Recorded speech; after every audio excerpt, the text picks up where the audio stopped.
Hi అందరికీ. ఈరోజు video అయితే లేట్ అయింది. అలాగే లాస్ట్ 2 డేస్ నుంచి నేను వీడియో సరిగ్గా పెట్టట్లేదు. ఎందుకనేది చెప్తాను, ప్లీజ్ స్కిప్ చేయొద్దు. చూడండి, ఇప్పుడు నేను వీడియోస్ పెడుతున్న ఛానల్ కొంచెం ప్రాబ్లం అయింది.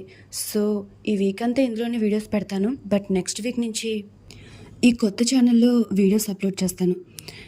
ఇందులోనే డైలీ వీడియోస్ వస్తాయి, serial time vlogs Telugu. And ఈ ఛానల్ని సబ్స్క్రైబ్ చేసుకోండి.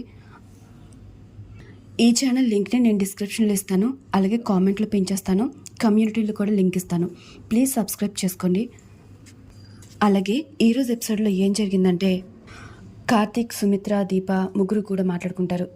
కార్తీక్ వాళ్ళ అమ్మ కాంచన, వీళ్ళు ముగ్గురు కూడా మాట్లాడుకుంటూ ఉంటే ఇక జ్యోత్స్న తన అన్నయ్య కూతురు కాదన్నట్టు బిహేవ్ చేస్తుందని ఇక కాంచన మాట్లాడుతుంది.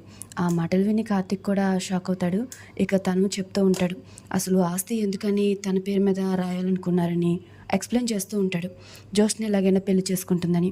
సో నెక్స్ట్ సీన్లో జ్యోత్స్నకైతే డిఎన్ఏ రిపోర్ట్స్ అందుతాయి. ఆ రిపోర్ట్స్లో దీపే సుమిత్ర కూతురని, తన డిఎన్ఏ మ్యాచ్ అయిందని జ్యోత్స్న కాదని తెలుస్తుంది. ఇంతలో పారిజాతం వస్తుంది. ఎవరతనని అడుగుతుంది. ఇక పారిజాతానికి ఏదో అబద్ధం చెప్తూ ఉంటుంది జ్యోత్స్న. ఇక పారిజాతానికి ఫోన్ చేస్తాడు దాసు. ఇక వెంటనే దాసు దగ్గరికి వెళ్తుంది. దాసు తన కూతురు గురించి చెప్తూ ఉంటాడు.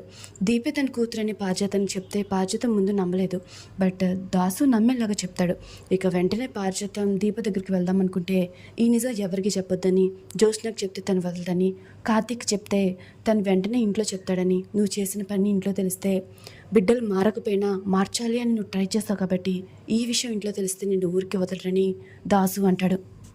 ఎవరికి చెప్పనని చెప్పి ఇక పారిజాతం దీప ఇంటికి వెళ్ళిపోతుంది. ఇక జ్యోత్స్న వాళ్ళేమో భోంచేస్తూ ఉంటారు. జ్యోత్స్నకి డౌట్ వచ్చి సుమిత్ర వైపు అలాగే చూస్తూ ఉంటుంది. అలా చూస్తున్నావేంటి మీ అమ్మని అని వాళ్ళ నాన్న అడుగుతాడు. ఇక జ్యోత్స్న పెళ్లి గురించి సుమిత్ర చాలా కోప్పడుతూ ఉంటుంది. ఇక తనకి పొలమారుతూ ఉంటుంది. ఇక పారిజాతం ఏమో దీప దగ్గరికి వెళ్తుంది కదా. కార్తీక్ అయితే తనని చాలా ఏడిపిస్తూ ఉంటాడు. ఇక దీపం చూపించమని పారిజాతం కూడా ఉంటుంది. ఇంతలో దీప వస్తుంది. ఇక దీపం చూడగానే నా మనవరాలా అనుకుని గట్టిగా హగ్ చేసుకుంటుంది. ఇక దీప అయితే షాక్లో ఉంటుంది. తనకి ఏమీ అర్థం కాదు. ఇక్కడితో ఎపిసోడ్ కంప్లీట్ అవుతుంది. ప్లీజ్ నా కొత్త ఛానల్ సబ్స్క్రైబ్ చేసుకోండి. డైలీ అప్డేట్స్ అందులోనే వస్తాయి నెక్స్ట్ వీక్ నుంచి. Thanks you.